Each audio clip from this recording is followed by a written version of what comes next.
Okay, I'm going to be doing my speech on going against school uniforms.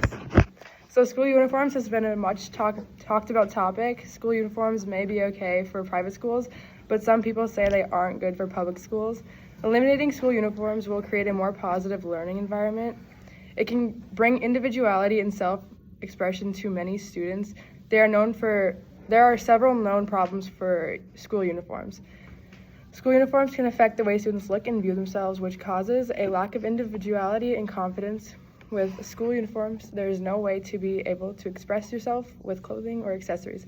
Fashion can allow people to feel unique and comfortable in the clothes they want to wear.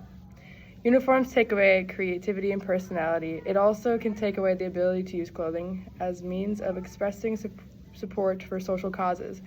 An article from Jeff Grabmeier says, but students who attend schools requiring school uniforms did report lower levels of school belonging in 5th grade than did students in schools without uniforms.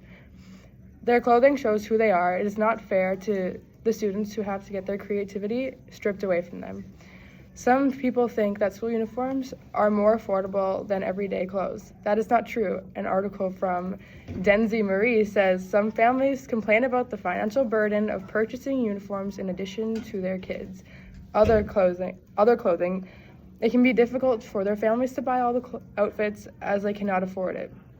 Families will still need to purchase outside clothes on top of the uniforms.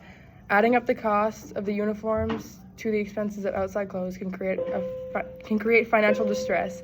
All the pressure of the financial problems can cause stress, which will distract students from their education. Many religions symbolize clothing or freedom of expression as a demonstration of faith. Some religions have certain dress codes in which they are very strict on. An article from Britannica says in the 2000s, the American Civil Liberties Union of North Carolina, which opposes school uniforms, represented a 9-year-old student who was suspended twice for his refusal to wear a school uniform because it conflicted with his family's religious beliefs. Uniforms do not align with these modesty requirements, such as short skirts and revealing blouses.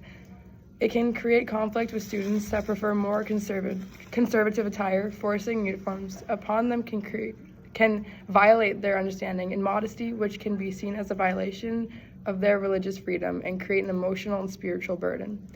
Although the arguments for school uniforms may seem appealing, they really fail to show the reality of it. The elimination of creativity, the financial burden, and the emotional and religious burden all contribute against the case of school uniforms. By allowing students to express themselves through their clothing, schools can be more inclusive, creative, and ultimately a better learning environment. I'm done. Thank you. All right, we gotta hit the next class And that is my period. audience.